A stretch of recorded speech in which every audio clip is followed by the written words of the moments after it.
Hi students, நம்ம 10th புக்கில் first chapter function topic தான் பார்த்துட்டு வரோம். அதில் வந்து எக்ஸாம்பிள் 1.7 பார்க்க போகிறோம்.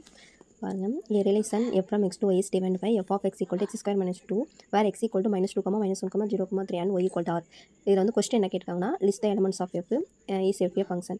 இந்த வந்து ஒரு என்னன்னா நமக்கு என்ன இன்ஃபர்மேஷன் கொடுத்துருக்காங்க அப்படின்னா, ஒரு ரிலேஷன் கொடுத்துருக்காங்க. அந்த ரிலேஷன் வந்து ஒரு டிஃபைன் பண்ணுற ஒரு ஃபார்முலா டிஃபைன் பண்ணியிருக்காங்க. அந்த ஃபார்முலாவில் இந்த எக்ஸ் இந்த வேல்யூ, அதாவது டொமைன் வேல்யூ எல்லாத்தையுமே அப்ளை பண்ணும்போது நமக்கு ஒரு வேல்யூ கிடைக்கும். அந்த வேல்யூவை நம்ம பேர் பண்ணி ஒரு செட் ஆஃப் ஃபார்ம் பண்ணோம்னா அதுதான் ரிலேஷன் சொல்லியிருக்காங்க. அந்த ரிலேஷன் வந்து அதாவது இந்த ஆன்சர் நமக்கு கிடைக்கும்ல, இந்த ஃபார்முலா அப்ளை பண்ணி கிடைக்கிற அந்த ஆன்சர் எல்லாத்தையுமே ஒரு பேராக ஃபார்ம் பண்ணி ஒரு செட்டாக நமக்கு கிடைக்கும். அந்த செட்டை தான் அந்த செட்டை வந்து நம்ம எழுதுறது, செட்டாக ஃபார்ம் பண்ணி எழுதுறது தான் ஃபஸ்ட்டு கொஸ்டின். செகண்ட் கொஸ்டின் வந்து என்னென்னா, அந்த செட்டு வந்து ஃபங்க்ஷனா அப்படின்றது தான் செகண்ட் கொஸ்டின். நம்ம வந்து கிளாரிஃபை பண்ணணும். இதுதான் வந்து கொஸ்டின் நம்ம கொடுத்துருக்குது. வாங்க இப்போ வந்து சொல்யூஷன் பார்ப்போம். ஃபஸ்ட்டு கிவனில் கொடுத்துருக்குது நமக்கு என்ன ஃபார்முலா கொடுத்துருக்காங்க, டிவைன் பண்ணி f of x equal to x square minus 2. நம்ம கொடுத்துருக்க டொமைன் வந்து என்னது, எக்ஸ். அந்த x equal to -2, -1, 0,3. y வந்து நமக்கு என்ன கொடுத்துருக்காங்கன்னா ரியல் நம்பர் மீன்ஸ் என்னன்னா, அதில் வந்து எல்லா ஹோல் நம்பர்ஸுமே வர்றதா நம்ம ரியல் நம்பர்ஸ் சொல்லுவோம். ரியல் நம்பர்ஸ் சொல்லும்போது அதில் எல்லாமே வந்து இன்க்ளூட் ஆகிருக்கும். அதாவது ஹோல் நம்பர், இது ரிவர்ஸ் நம்பர், ரேஷனல் நம்பர் எல்லாமே அதில் வந்துடும். அதுதான் வந்து ரியல் நம்பர்ஸ் டோட்டலாக சொல்லுவாங்க. அது எல்லாமே y equal to ரியல், அதாவது ஆர்னு கொடுத்துருக்காங்க.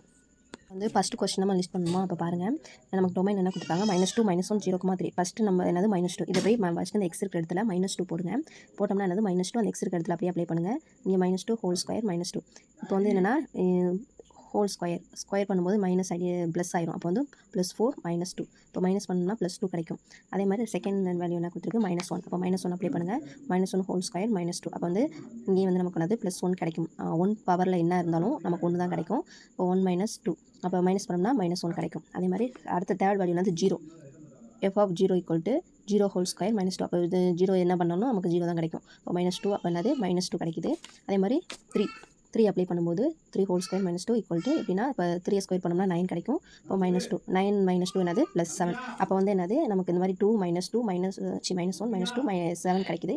இதை நம்ம கொடுத்துருக்க வேல்யூ, இதை நம்ம பேர் பண்ணி எழுதுறது தான் நம்ம செட்டு ஃபார்ம் கிடைக்குது. பாருங்கள், -2, -2 -1, -1 0, -2 3, 7 இதுதான் நமக்கு கிடைச்சிருக்க வந்து செட்டு. ஃபஸ்ட்டு கொஸ்டின் வந்து நம்ம லிஸ்ட் பண்ணியாச்சு. செகண்ட் கொஸ்டின் என்னன்னா, இது நம்ம ஃபங்க்ஷனாக பார்க்கணும். நம்ம ஃபங்க்ஷனாக செகண்ட் கொஸ்டின் பாருங்கள், எக்ஸில் டொமைன் உள்ளது எழுதியாச்சு. -2, -1, 0, 3. ஒய் வந்து என்னது நமக்கு ரியல் நம்பர் சொல்லியிருக்காங்க. அதனால் நம்ம 0 -1, -2 எக்ஸெட்ரா எல்லாமே எடுத்து எழுதியிருக்கேன். பாருங்கள், பேர் படி நம்ம இப்போ ரிலேஷன் போட போகிறோம். -2க்கு 2, -2 +2 இங்கே இருக்குது, இங்கே போட்டாச்சு. அதே மாதிரி -1க்கு -1 போட்டாச்சு. 0க்கு -2, 3க்கு 7 போட்டாச்சு. இப்போ பாருங்கள், இதில் நம்ம வந்து ஃபங்க்ஷனாக இல்லைன்னா நம்ம இந்த ஆரோ டயக்ராமில் சொன்னால் ஃபங்க்ஷனோட டெஃபினிஷன் என்னென்னா, ஒரு இன்புட்டுக்கு ஒரு அவுட்புட் தான் இருக்கணும். ஒரு இன்புட்டுக்கு 2 அவுட்புட் இருக்கக்கூடாது. அதுதான் வந்து இது வந்து இன்னும் நம்ம தியரிட்டிக்கலாக சொல்லணும் அப்படின்னா, எக்ஸில் உள்ள ஈச் எலமெண்ட்டுக்கு வந்து ஒன்லி ஒன் இமேஜ் தான் இருக்கணும். அதாவது ஒரே ஒரு இமேஜ் தான் இருக்கணும். அதுதான் வந்து இங்கே வந்து நம்ம எக்ஸ்பிளைன் பண்ணியிருக்காங்க. பாருங்கள், each element in the domain of f has a unique image, therefore f is a function. அதாவது என்ன சொல்லியிருக்காங்கன்னா, ஈச் எலமெண்ட் டொமைன் இந்த எக்ஸில் இருக்கிற ஒவ்வொரு எலமெண்ட்டுக்குமே ஒரே ஒரு இமேஜ் தான் இருக்குது, அதாவது யூனிக் இமேஜ் தான் இருக்குது அப்படின்றதான் செகண்ட் கொஸ்டின். ஓகேவா? இதில் வந்து என்ன தெரியுது, எஃப்ன்றது ஃபங்க்ஷன் தான். 2 கொஸ்டின் உங்களுக்கு வந்து கிளாரிஃபை ஆயிடுச்சா? இதில் எதுவும் டவுட் இருந்துச்சு அப்படின்னா கமெண்ட்டில் லீவ் பண்ணுங்கள். நெக்ஸ்ட் வீடியோவில் எக்ஸாம்பிளோட உங்களுக்கு எக்ஸ்பிளைன் பண்ணுறேன். Thank you students.